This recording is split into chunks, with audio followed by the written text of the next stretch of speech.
चुके, हम अंतिम पड़ाव पर पहुँच चुके।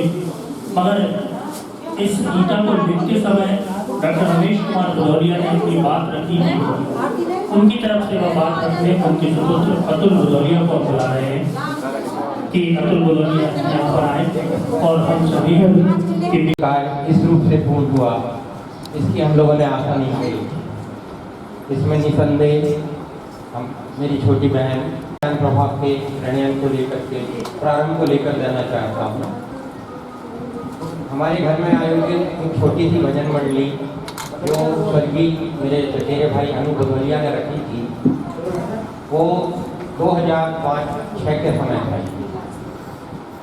उस दौरान ललित बिहारी श्रीवास्तव जी, जो कि अपनी नृत्य शैली के साथ साथ गायन और इन सबको लेकर पूरे नरसिंहपुर में प्रसिद्ध हैं, हमारे घर में ये भजन संध्या हुई। बाबूजी उस समय अपने कानों की बेचैनी की अवस्था से गुजर रहे थे। उनके कान में एक झिंगुर जैसी तेज आवाज़ जो रात्रि के साथ साथ बढ़ती जाती थी, इससे उनकी पूरी एकाग्रता भंग हो गई। उनका मन न लेखन में लग रहा था। जैसे जैसे बाबूजी का कहना है, उनके जो नोट्स हैं, कि जैसे जैसे रात्रि होती थी उनकी ये बेचैनी और बढ़ती। उसी दौरान उनको हृदय संबंधी कुछ दिक्कत भी आई। तो जब ये हमारे घर में ये भजन संध्या समाप्त हुई, जी के पास गए और बोले, दोनों एक दूसरे के अनजान सखा थे। बाबूजी अपने मन की बात अधिकतर उनसे किया करते थे, भले ललित बिहारी श्रीवास्तव जी उनसे कितना भी संकोच करें, लेकिन बाबूजी का उन पर अपूर्व प्रेम। ललित बिहारी श्रीवास्तव जी को उन्होंने कहा कि मेरे को लगता है कि मेरा अंत समय निकट। ये श्रीवास्तव जी ने हम लोग को ये बात बताई, और मैं चाहता हूँ कि अपने जाने के पूर्व मैं ज्ञानेश्वर जी की गीता या गीता इसका एक पूरा लेखन करना चाहता हूँ, लेकिन मेरी शारीरिक और मानसिक परिस्थितियाँ मुझे उस सब से करने से रोक रही हैं। और आज आपकी इस भजन मंडली की प्रेरणा से न जाने क्यों मैं ये आपसे बात कर रहा हूँ। ललित बिहारी श्रीवास्तव जी ने तुरंत छूटते ही उनको जवाब दिया, भैया आपका ये कार्य पूर्ण होगा। आप हमारे घर में पधारे हुए उनके गुरु जी श्री गंगाधर प्रकाश जी स्वामी जी, जो उनके यहाँ चातुर्मास कर रहे थे, उन्होंने कहा कि आप उनसे एक बार आकर के मिल लीजिए और आप उनके पास बैठेंगे तो निश्चित ही ये कार्य आपका पूर्ण होगा। बाबूजी दूसरे दिन ही प्रातःकाल, बाबूजी का नियम था कि ब्रह्ममुहूर्त में उठ के लेखन करते थे। और वहाँ पर उनके दीक्षांत गुरु के पास उन्होंने अपनी समस्या बताई कि मेरे को लगता है कि मेरा जीवन समाप्ति की तरफ है और मेरे कुछ कार्य अधूरे रह गए। वो मौन साधक थे। उन्होंने कहा कि आप ज्ञानेश्वरी जी गीता का पाठ करिए और साथ ही आप उस पर अनुवाद कार्य स्टार्ट करते हैं। इसके बाद श्रीवास्तव जी ने गुरु जी के पास बाबूजी को छोड़ दिया। दोनों ने एकांत में बैठ करके जो चर्चा करी वो हम लोग के नॉलेज में नहीं है, लेकिन इस सब के बाद बाबूजी ने श्री सुरेंद्र तिवारी जी एडवोकेट ज्ञानेश्वरी जी की गीता का पूरी भाषा के जानकार रहे थे। बाबूजी मराठी भाषा भी जानते थे। उस समय उन्होंने ज्ञानेश्वरी जी की गीता का वो पूरा अनुवाद वो गुरु जी के समक्ष रखते थे। कालांतर में जो बाबूजी अनुवाद किए होते थे उसे श्रीवास्तव जी संस्कृत में बोलते थे और बाबूजी अपने पूरे किए हुए अनुवाद को हिंदी में बोलते थे। ये जो कार्यक्रम चलता था उस समय हमारे जनार्दन जी आई ने इसको रिकॉर्ड करने के लिए नवदीदी दीदी के कहने पर वहाँ पर एक वीडियो कैमरा लगाया हुआ, जिसके मध्य में गुरुजी बैठते थे, दाहिने तरफ श्रीवास्तव जी बैठते थे और बाएं तरफ बाबूजी बैठ करके अपना ये पूरा कार्यक्रम स्टार्ट करते थे। और वो रिकॉर्डिंग हम लोगों के पास उसके 5 अध्याय तक 4 अध्याय तक शांतियोग तक ये सारी रिकॉर्डिंग थी।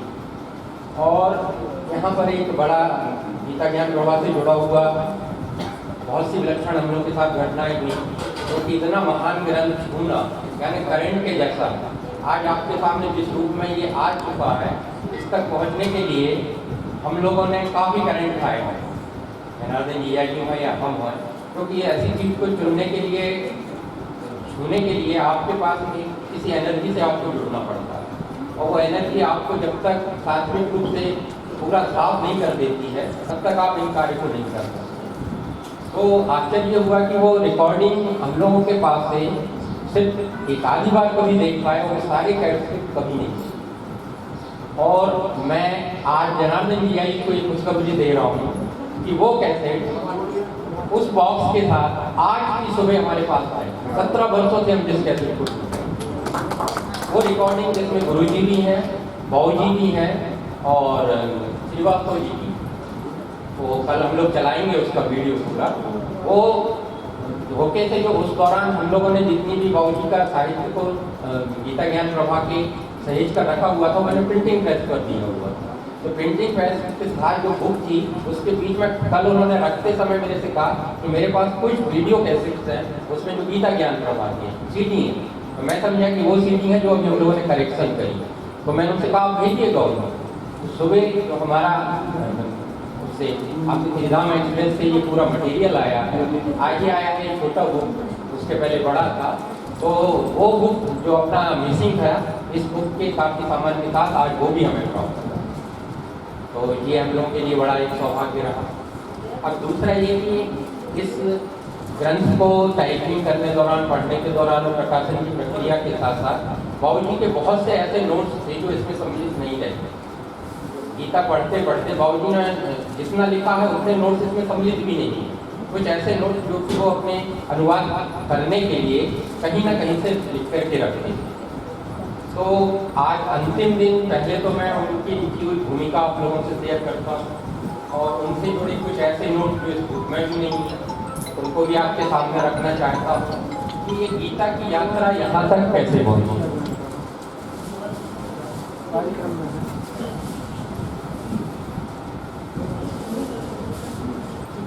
हेलो, ये बाबूजी ने इसको स्टार्ट किया था 7/9/2004 कृष्ण जन्माष्टमी के दिन से। उनकी भूमिका, ये बाबूजी के लिखी भूमिका इसमें सम्मिलित है। इसमें बाबूजी कह रहे हैं कि श्रीमद् भागवत गीता में संपूर्ण वैदिक शिक्षा के तत्वों का सार निहित है। यह सब धर्मों से ऊपर एक ऐसे कर्तव्य धर्म का प्रतिपादन करती है जो सार्वभौमिक तथा शाश्वत है, जहाँ हर जीवात्मा को परमात्मा का बोध होता है, व्यक्ति का समष्टि के लिए विलय होता है, आत्म सुख और परमानंद की उपलब्धि होती है, जीव ब्रह्म को प्राप्त करता है।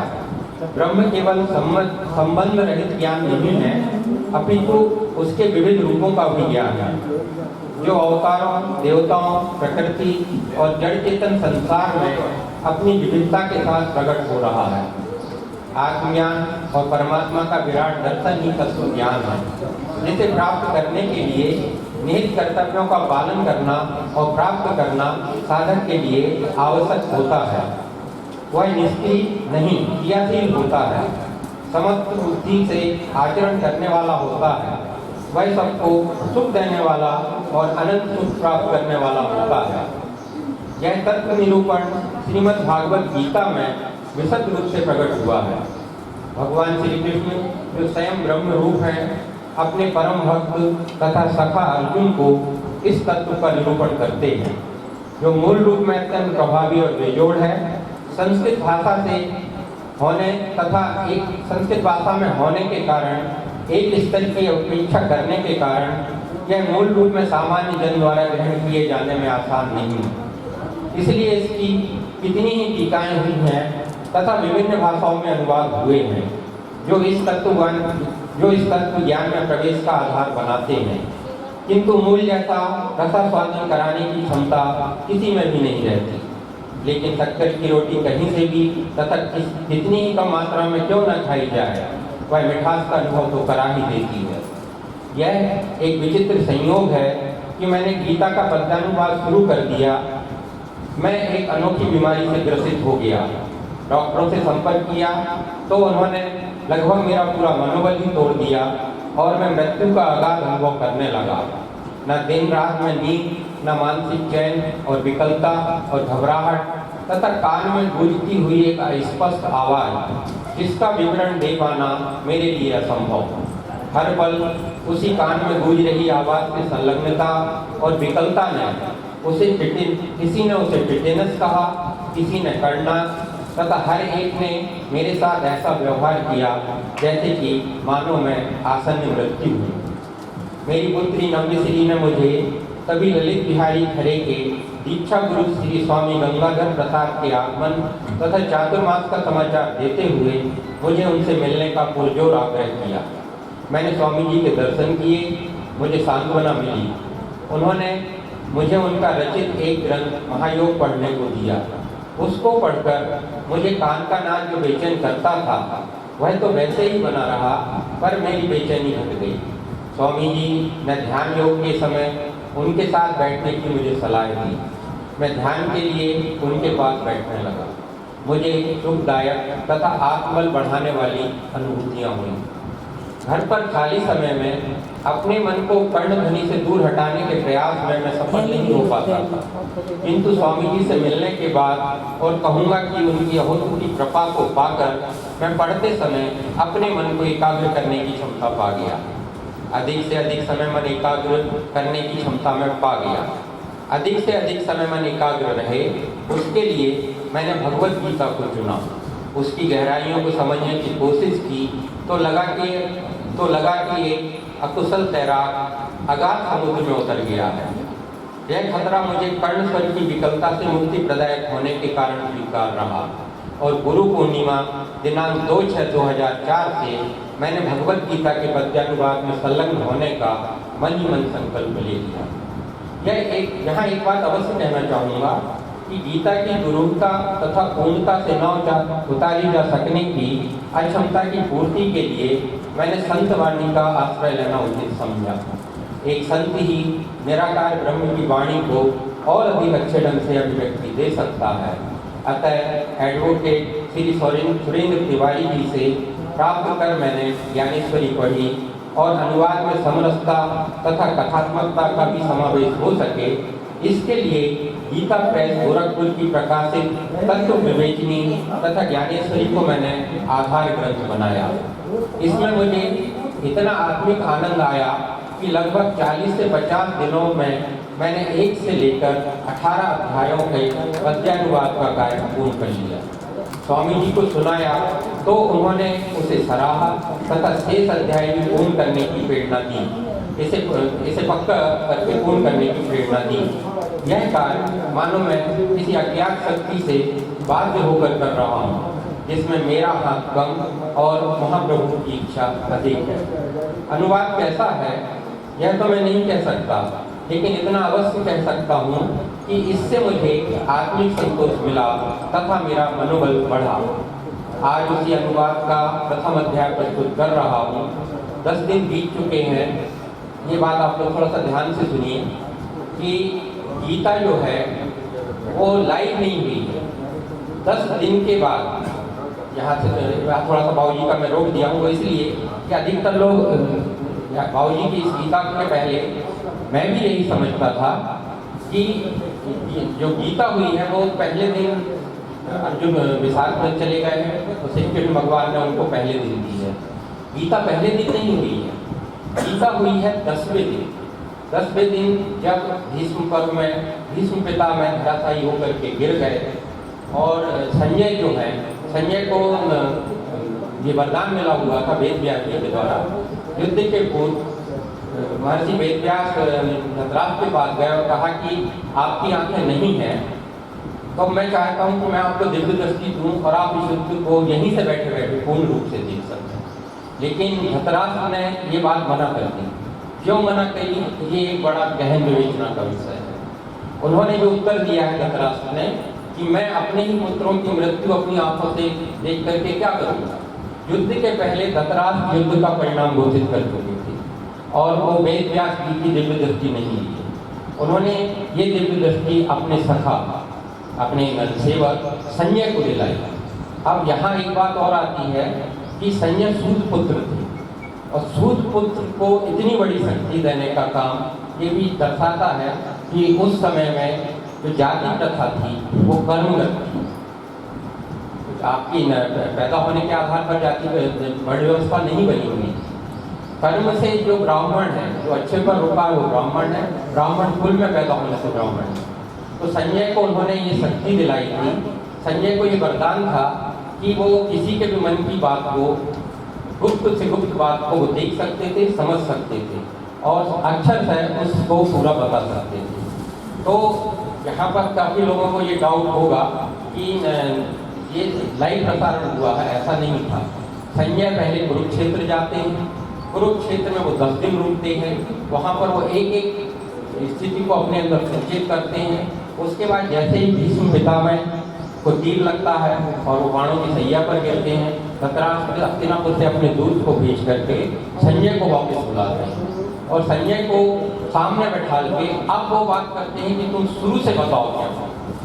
तो जो गीता कुरुक्षेत्र में पहले दिन घटी है वो असल में महाभारत पर्व में, भीष्म पर्व में 25वें अध्याय में 18 अध्याय गीता की, जो जाकर स्टार्ट होती है 11वें 10वें दिन से, जहाँ पर संजय रिवीजन करते हैं उस बात का जो कि 10 दिन पहले घटित हुई है। यहाँ पर कृष्ण नहीं बोल रहे हैं, यहाँ पर आपके अर्जुन नहीं बोल रहे, सुन रहे हैं, यहाँ संजय बोल रहे हैं कृष्ण की वाणी और सुनने वाले हैं आपके धृतराष्ट्र। तो यहाँ मैं इसलिए इस बात को बोला कि 10 दिन बीत चुके हैं, महाभारत युद्ध होते हुए बहुत विनाश हो चुका है, पितामह भीष्म अपने रथ से नीचे गिर गए हैं, इच्छा मृत्यु का वरदान है, इसलिए वे सरसैया पर है। यह समाचार संजय जिसे भगवान वेद व्यास ने दिव्य दृष्टि दी थी धृतराष्ट्र को सुनाते हैं। तो धृतराष्ट्र संजय से प्रारंभ से अंत तक युद्ध का विस्तृत समाचार उसे सुनाने को कहते हैं। पूछते हैं कि संजय बताओ, कुरुक्षेत्र युद्ध में मेरे पुत्रों और पांडवों ने क्या किया। संजय दिन या रात में गुप्त या प्रकट मन की व्यक्त या अव्यक्त बात देख सुन तथा जान सकते थे।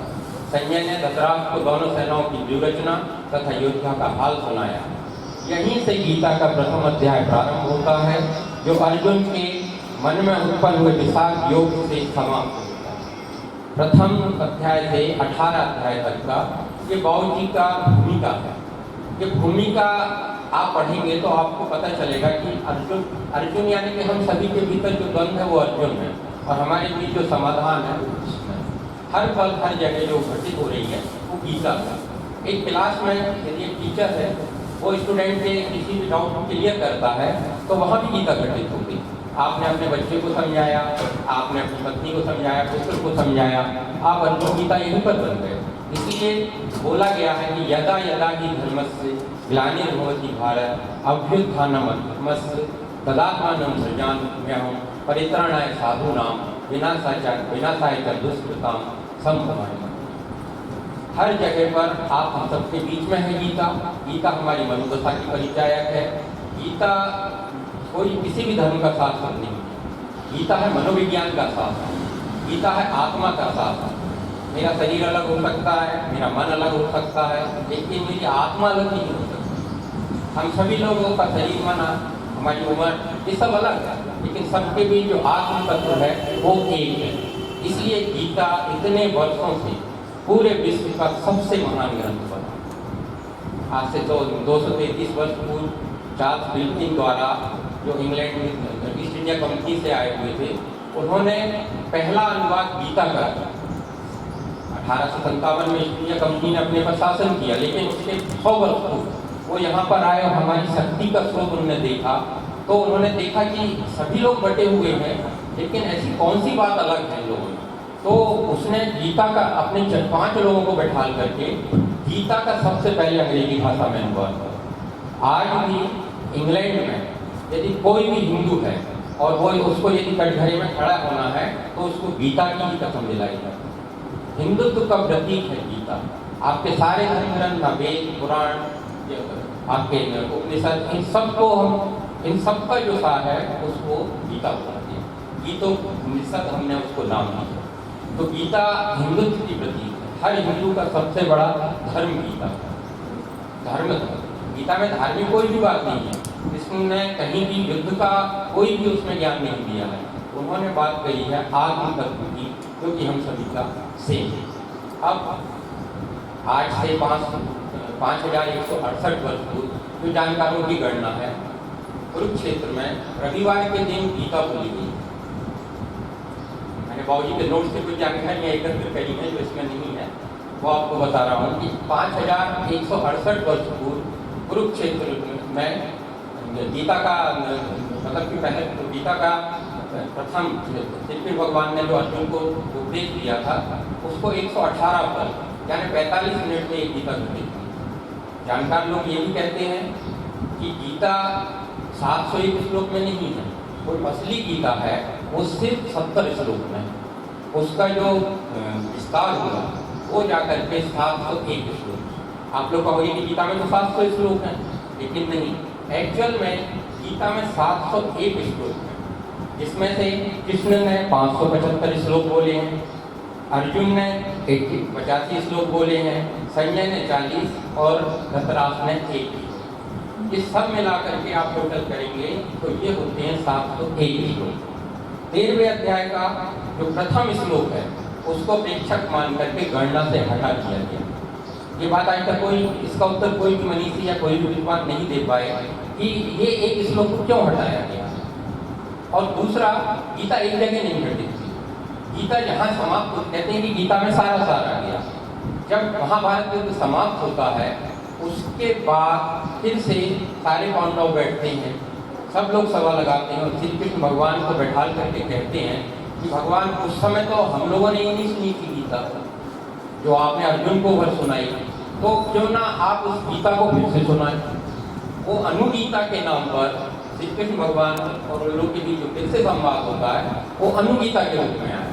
हम सब श्रीमद् भागवत गीता से परिचित हैं, अनुगीता कहीं पर पीछे जैसे हम लोग यदि पढ़ें तो जानेंगे कि ये दोनों गीता मिलाकर एक नया, सब कहते हैं कि गीता में सारा सार आ गया, लेकिन अनुगीता भी भगवान कृष्ण की गीता है जो कि अभी छूटी हुई है। ज्ञानेश्वरी जी ने अनुगीता और श्रीमद् भागवत गीता को मिला करके ज्ञानेश्वरी ग्रंथ की रचना की और वो 700 श्लोक में हुई थी। और उन्होंने एक श्लोक का वहाँ पर बताया था कि ये क्यों हटाया गया। आप ज्ञानेश्वरी गीता पढ़ेंगे तो यहाँ पर ये सारे होता है, जिसमें अनुगीता को लेकर के ये एक श्लोक को हटाने को लेकर के और बाकायदा उनकी जो व्याख्या हुई है वो बाबूजी ने इस चीज से कहीं, गीता की तो सैकड़ों व्याख्या हुई है, हर मनीषी ने व्याख्या करी है, इतने बड़े से बड़े महापुरुष हैं, विनोबा भावे हुए, गोपालाचार्य हुए, आपके महात्मा गांधी हुए, प्रभुपाद हुए, यानी गीता की जितनी व्याख्या और ट्रांसलेशन हुए हैं इसमें इतना किसी अदर बुक का नहीं है। हर धर्म ने गीता को माना। अंग्रेज लोग जब यहाँ से इंग्लैंड से गए थे तो उनके जो वायसराय थे उनका स्टेटमेंट था कि हम लोग हिंदुस्तानियों से सिर्फ 2 चीज में चलते हैं। उनका जो स्टेटमेंट आप पढ़ेंगे, पहला ये कि कोई अंग्रेज क्यों नहीं कृष्ण हुआ और दूसरा किसी अंग्रेज ने क्यों नहीं गीता ली। ये स्टेटमेंट अपने जो गजेटियर है उस समय के उसमें बोर्ड है कि उन्होंने इस बात को लेकर कहा कि हम लोग हिंदुस्तानियों से सिर्फ एक मामले में पूछे हैं कि कोई अंग्रेज कभी कृष्ण नहीं बन सका और हमारे किसी अंग्रेज ने मिलकर के गीता जैसी चीज की रचना की। तो और तीसरा ये कि एकादशी का दिन, रविवार का दिन था, वो एकादशी थी जिस दिन ये गीता हम लोगों के प्रारंभ हुई। आज संयोग देखिए कि आज भी एकादशी और ये समाप्त हुआ। तो कल हम लोग का ये बात चल रहा था, तो गीता अपनी यात्रा सदियों से कर रही है, करती रहेगी। यहाँ पर बाबूजी का ग्रंथ श्रीमद् भागवत गीता का अनुवाद नहीं है, ना भावानुवाद। ये अनुगीता, श्रीमद् भागवत गीता, ज्ञानेश्वरी जी की गीता, इस सब को मिलाकर इन सभी ने उसका गद्यात्मक रूप से अनुवाद किया है। यहाँ पर बाबूजी ने कलात्मक और साहित्यिक रूप से इसका 4 गुना अनुवाद, 700 श्लोकों का 4 गुना आप करेंगे तो 7 × 28 2886 छंदों में इसको और ज़्यादा सरल, सुगम और हम लोगों के बीच में गाने योग्य बना करके पेश कर दिया। तो ये अद्भुत कार्य नरसिंहपुर से हुआ और हम लोग उसके दर्शक बने, साक्षी बने और मैं उस काम में डूबा, समझा। तो मेरे को नहीं लगता कि मेरे लिए जीवन में इससे बड़ी कोई उपलब्धि है। और इसका श्री गणेश 4 लोगों को जो स्टार्टिंग है, मेरे मन में उनके लिए जैसा से आशीर्वाद निकलते हैं, प्रणाम निकलते हैं, उपचार में पहला अनु बुधालिया ने मेरे स्वर्गीय भाई ने यदि घर में वो भजन मंडली न करी होती, हमारे ललित बिहारी श्रीवास्तव जी बाबू जी से ना मिले होते, उनकी प्रेरणा से गंगाधर पत्रकार जी के साथ सानिध्य ना हुआ होता, मेरी छोटी बहन ने बाबू जी को ना प्रोत्साहित किया होता, और जनार्दन जरदौनिया जी जिन्होंने इस सारे रूप को बिना अपनी किसी भी तरह की प्रसिद्धि या अपने को आगे करके हमें सब पीछे करके इस रूप में ना पहुंचाया होता, तो हमारा नरसिंहपुर क्षेत्र, साहित्य क्षेत्र हमेशा एक इतनी बड़ी गलती से पीछे है। क्या आशीर्वाद रहा, उन्होंने 6 दिन हम लोग यहाँ पर, मेरे को हमेशा एक बात खटकती रही है कि कई लोग स्टार्टिंग में बहन भी बोली, श्रीवास्तव जी स्वयं संकोच किए कि मैं भैया के पैर पड़ता था, आप लोग ब्राह्मण हो, आप लोग के पैर पड़ता हूँ, और वहाँ पर मेरे को आप प्रतिष्ठित कर रहे हैं इस रूप में। मेरे अंदर उसका उत्तर था, लेकिन मैं नहीं देना चाह रहा था कि श्री कृष्ण भगवान तो स्वयं क्या थे, राम भगवान स्वयं क्षत्रिय थे, और वर्ण व्यवस्था जातिगत न होकर कर्मगत थी। जो व्यक्ति ज्ञान पर, अध्यात्म पर, शिक्षा पर रुका है वो ब्राह्मण, इसलिए ब्राह्मण कुल में पैदा होकर भी शूद्र हो सकता है कोई, तो किसी भी छोटे कुल में पैदा होकर भी ब्राह्मण हो सकता है। हम अपने महात्मा गांधी जी से लेकर के डॉक्टर अम्बेडकर को भी ब्राह्मण ही मानते हैं। राम भगवान हमारे लिए ब्राह्मण है, कृष्ण भगवान ब्राह्मण। तो आप लोगों ने इन 6 दिन में हम लोगों को अनुग्रहित किया, आप लोगों का बहुत बहुत धन्यवाद। हम लोगों से किसी भी किस्म की त्रुटि हुई हो उसके लिए मैं क्षमा चाहता हूँ, और यहाँ पर उपस्थित सभी परिजनों, सभी श्रद्धालुओं का बहुत बहुत आभार।